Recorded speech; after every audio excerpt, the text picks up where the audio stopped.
ஒரு 5 மினிட்ஸ் இருந்தால் போதுங்க. சூப்பர் டேஸ்டி அண்ட் ஹெல்த்தியான பன்னீர் ஃப்ரை ரெடி பண்ணிடலாம். உண்மையாக சொல்கிறேங்க, செம்ம டேஸ்ட்டாக இருக்கும். நல்லா சாஃப்டாக சூப்பர் டேஸ்டியான இந்த சிம்பிள் பன்னீர் ஃப்ரையை கண்டிப்பாக ட்ரை பண்ணி பாருங்கள் ஃப்ரெண்ட்ஸ். ஸோ அதுக்கு ஃப்ரெஷ்ஷான பன்னீர் எடுத்துக்கோங்க. உங்களுக்கு பிடிச்சமான ஷேப்பில் இந்த மாதிரி கட் பண்ணி ரெடியாக எடுத்து வச்சுக்கோங்க. ஸோ சிம்பிள் மசாலா ஆட் பண்ணிக்கலாம். உப்பு, மஞ்சத்தூள், தனியாத்தூள், வெறும் மிளகாய் தூள், கொஞ்சமாக கரம் மசாலா, இது மட்டும்தாங்க மசாலா, வேறு எதுவுமே நான் ஆட் பண்ணலை.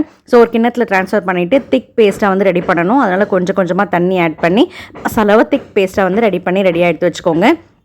இல்லை அரிசி மாவு, கடல மாவு, கார்ன்ஃப்ளவர் எதுவுமே ஆட் பண்ண வேணாம். இந்த மசாலா மட்டுமே போதும். ஸோ இப்போ வந்து பன்னீர் எடுத்து இந்த மாதிரி ஃபுல்லாக கோட் பண்ணி ஒரு பிளேட்டில் அரேஞ்ச் பண்ணி ரெடியாக எடுத்து வச்சுக்கோங்க. ரொம்ப ரொம்ப ஈஸியான ரெசிபி. ஸோ ஒரு 5 மினிட்ஸ் போல் இந்த மாதிரி நீங்கள் எடுத்து வச்சு ஒரு 2 மினிட்ஸ் போல் வந்து ஊற வச்சுக்கோங்க. ஸோ இந்த மாதிரி வந்து எடுத்து வச்சுட்டு அதுக்கப்புறம் தவாவில் கொஞ்சமாக வந்து பட்டர் ஆட் பண்ணிக்கோங்க. பட்டர் அல்லது கீ கூட நீங்கள் ஆட் பண்ணிக்கலாம். ஸோ பட்டர் நல்லா மெல்ட் ஆனதுக்கப்புறம் இந்த பன்னீரை 1 by 1 வந்து இதில் கொஞ்சம் கேப் விட்டு வந்து நீங்கள் அரேஞ்ச் பண்ணி வச்சுக்கோங்க. ஸோ அடியில் நல்லா ரோஸ்ட் ஆனதுக்கப்புறம் அதுக்கப்புறம் நீங்கள் திருப்பி விட்டுக்கோங்க. நீங்கள் உடனே திருப்பினீங்கன்னா மசாலா ரோஸ்ட் ஆகாது, அப்புறம் மசாலா ஒட்டாமையும் வரும். அதனால் கொஞ்சம் வெயிட் பண்ணி இந்த மாதிரி திருப்பி விட்டிங்கன்னா மசாலா நல்லா ஒட்டி நல்லா கோட் ஆகி நல்லா வெந்து வரும்.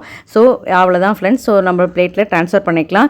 நல்லா இந்த மாதிரி கன்சிஸ்டன்சியில் எடுத்தால் மட்டும்தான் உங்களுக்கு பன்னீர் நல்லா சாஃப்ட்டாக இருக்கும், எல்லாம் ஹார்ட் ஆகிடும். ஸோ கண்டிப்பாக ட்ரை பண்ணி பாருங்கள் ஃப்ரெண்ட்ஸ், ரொம்ப டேஸ்டியாக இருக்கும். ஸோ இந்த வீடியோ கண்டிப்பாக உங்கள் எல்லாருக்குமே பிடிச்சிருந்துருக்கும்னு நினைக்கிறேன். பிடிச்சிருந்தால் லைக் பண்ணுங்கள், கமெண்ட் பண்ணுங்கள், கமெண்ட்டில் எஸ்ன்னு கமெண்ட் பண்ணுங்கள். இன்னும் நீங்கள் என் சேனலை ஃபாலோ பண்ணலாம், ஃபாலோ அண்ட் சப்ஸ்கிரைப் பண்ணிடுங்க. பாய்.